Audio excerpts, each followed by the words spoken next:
What if I told you the most dangerous time in leadership is not when things are falling apart? It's when everything still looks good, still looks successful, and your title hasn't changed, your numbers, your productivities, they look good, and people still respect you. But from the outside, man, nothing signals decline. However, inside, leadership begins to feel different, not really broken, just heavier, more complex maybe.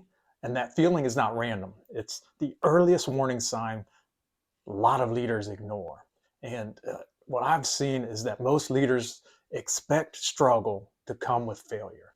What they don't expect is the strain during success. Projects begin to move, meetings still fill, the metrics, you stay in green level, right? But leadership stops feeling clean. I mean, decisions carry more weight, and your presence fragments, and clarity requires more effort than it used to. Nothing is wrong, and that's why it's dangerous, because discomfort during success gets explained away, right? This is just growth, or this is just the next level, or what responsibility feels like. But growth doesn't quietly drain leadership. Misalignment does. And this is what leaders, the misinterpretation that traps many leaders, right? Is when leadership strain appears during success, leaders begin to assume the answer is endurance, or making themselves more available and being extremely responsive. More personal effort. They jump in, they become an operator because success taught them that effort works. But this phase isn't asking for more effort. It's revealing that the system now requires compensation. And it's the compensation that feels like commitment until it becomes exhaustion, right? So, three insights or secrets that you can contemplate if you are beginning to feel that your leadership is heavy. And number one is this: success can become extractive. And what that means is there's a form of success that consumes leaders, not emotionally, but structurally.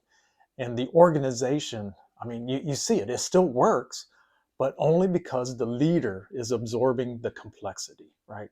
Clarity moves upward, and the team, they lose clarity, right? Decisions begin to compress inward toward the leader, and ambiguity, wow, that flows toward the person with the most credibility.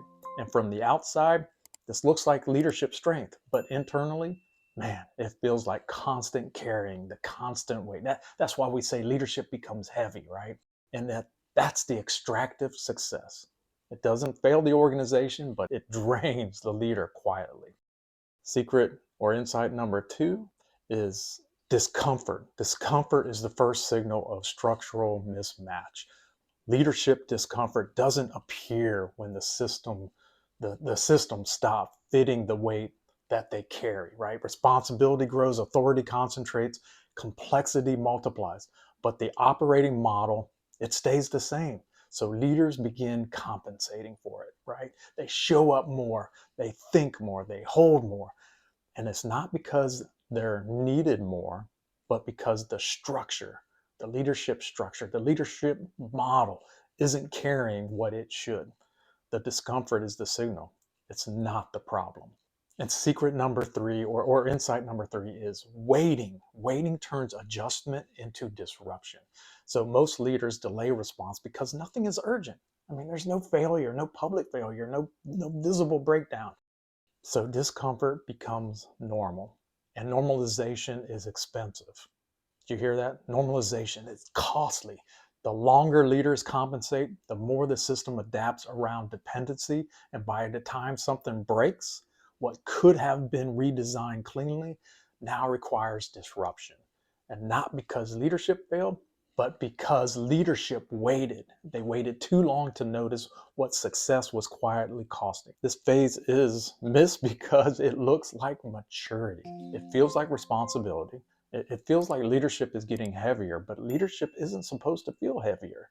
Responsibility increases. Leadership architecture should scale with it. It should follow it. And when it doesn't, leaders become load-bearing structures for the organization. And load-bearing structures, wow, what happens to them? They eventually wear out. They eventually crack. and not from weakness. It's from fatigue, from carrying what they were never designed to hold. So if leadership feels heavier than it should during success, that's not burnout. It's structural misalignment. We have a tool. It's called the Authority Architecture Diagnostic, and it exists for this exact phase when nothing is broken, but leadership is quietly carrying too much. Because leadership decline doesn't start with failure, it starts with a lot of times when success begins to cost more than it should. And so, as always, please subscribe and share this video with somebody, with a leader, with an executive who may be going through this. Send this video to them. Plug them in. We can help them. All right. And as always, stay strong, and we'll see you in the next video. Take care.